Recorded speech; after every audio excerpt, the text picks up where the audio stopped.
Hello, how are you? Today, I'm going to tell you which carbohydrate you should include in your diet if you're looking to eliminate body fat. I'll even tell you the different ways to add it to your daily routine.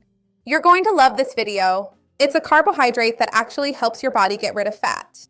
Stay until the end because you won't want to miss this. Before we start, I want to ask you, if you could lose weight right now and choose your ideal weight, how much would that be? Tell me down below.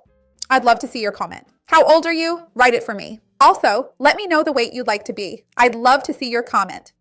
Remember to like the video. It really helps me out here on the channel, especially because it shows YouTube that you support the channel and trust my content. And if you know someone who would like help managing their weight in a healthy and natural way, share this video. Let's work together to expand this chain of kindness. That's what I want here with the channel. A lot of people say, "Oh, Patricia, I wish I could get rid of more body fat spontaneously in a natural way." That's a dream for those who are overweight or want to maintain an ideal weight.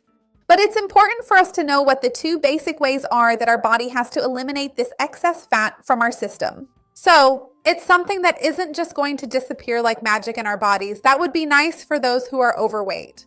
But there are physiological processes that happen. The fat has to leave the body somehow. And there are two ways this can happen. The first is through breathing in the form of CO2. Many people don't know this, but that's the weight loss process that happens, the oxidation of fat. And the second is through the feces, because bile is rich in cholesterol and fat. So this second pathway, almost no one explains to you, and I'm going to tell you here exactly where carbohydrates can come in to help you. So if you don't understand how the body can eliminate fat, this might sound strange. But really, this issue of feces, of elimination through bile, is a very powerful way for us to be able to modulate this elimination of fat from the body. When we think about bile, we usually think about the process of fat digestion, right? Bile acts like a detergent that our liver produces. So usually you eat some food that naturally contains fat, whether it's healthy or unhealthy fat. That's not the point here.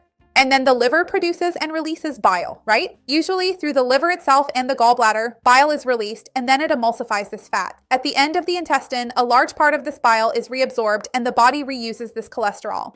So if there is no interference, the body ends up recycling this fat and the cholesterol that it produces itself. Now, if bile were not reabsorbed, what could we do to encourage its excretion, prevent its reabsorption, and promote greater elimination of fat and cholesterol? That's where the key point lies. That's how we can help modulate this process more effectively.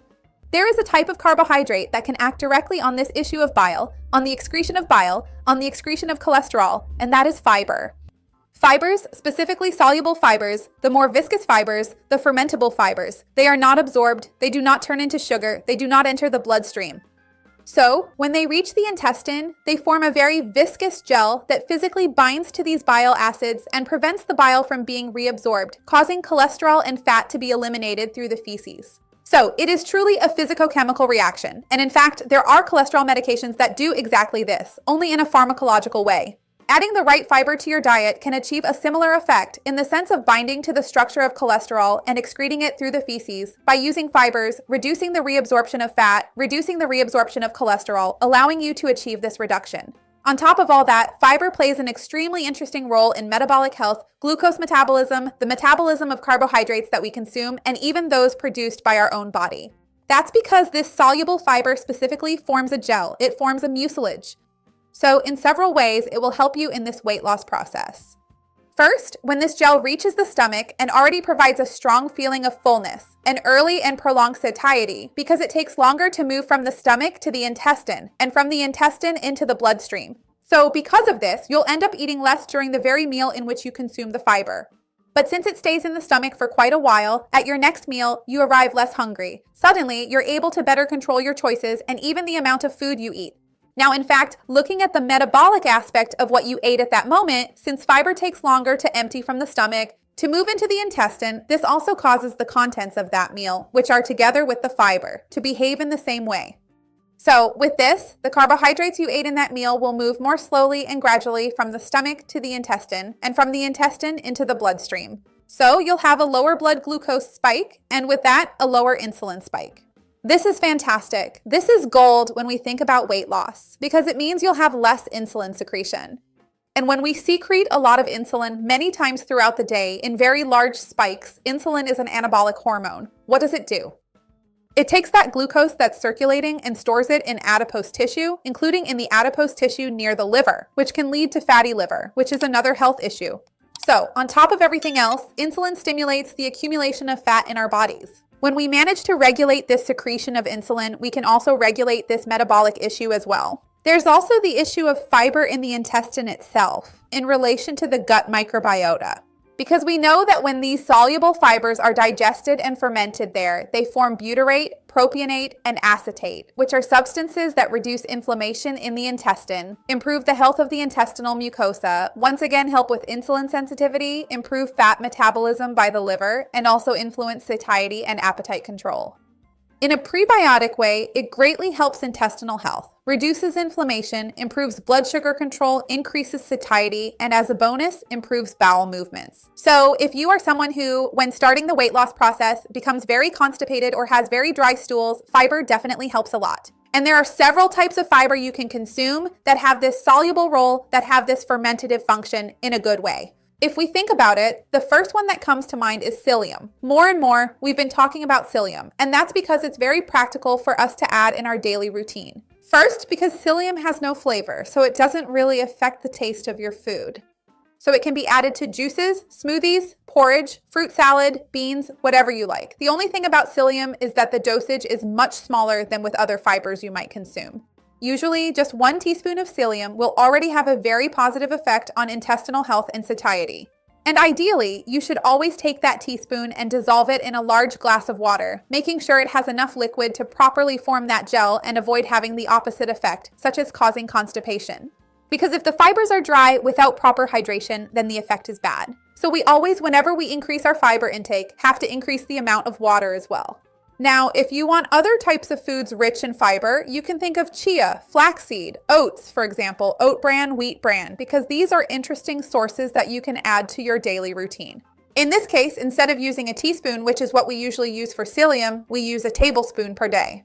Of course, these amounts here are general amounts. If you want to know exactly how much you should consume specifically, personally, it will have to be analyzed based on the rest of your diet, your specific needs, possible health issues, and medications you take. So, ideally, you should consult a nutritionist in your city to give you specific guidance. This video is for informational purposes only. It's worth remembering that we don't need to think only about adding fiber as if it were a supplement, right? Because we talk about psyllium, chia, flaxseed, it's a supplement in the sense that we're adding it on top of our regular diet. Now, also keep in mind that fruits, vegetables, greens, legumes, lentils, chickpeas, and peas are also very rich in soluble fiber.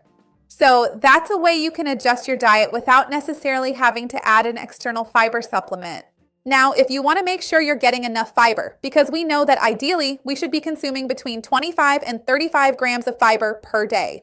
And the vast majority of people don't consume that much. When we do a typical dietary recall, we usually end up well below that amount. So ideally, you should try to have a diet with more fiber in your daily routine, coming from the foods themselves, because that way the extra fiber you add will help you. We can't expect to get all of our fiber intake just from added fibers, because that's not ideal in the long run. It ends up being difficult to maintain that in the medium and long term. Also remember that resistant starch can be an interesting way to add fiber, like green bananas themselves. I have a video here on the channel talking more about banana biomass and other types of resistant starches that you can add to your diet, but as a complement. Emphasizing as well that I'm talking here about this very interesting role of fiber for weight loss, for the excretion of fat through the stool, for satiety. But you can already see that fiber helps control blood sugar, helps with cardiovascular health because it assists in cholesterol control, and in the health of the blood fats. They help with gut health, reduce inflammation not only in the intestine, but throughout the body as a whole. Prevention of constipation. We know that constipation, in the medium and long term, it is bad for intestinal health. So fibers are truly wonderful, and if we can add more of them naturally into our daily routine, that's the best of all worlds. Remember that I have 3 playlists that I'll leave here below. One with recipes using psyllium, one with recipes using chia and flaxseed. Since they're similar, I put the 2 together, and one with recipes using oats so you can get inspired. Tell me down below, which of these fibers do you most often add to your daily routine? I'd love to see your comment. Remember to like the video, it really helps me out, and share it with those who will enjoy it and those who need it. Let's work together to expand this chain of kindness. That's what I want here with the channel. See you next time. Bye.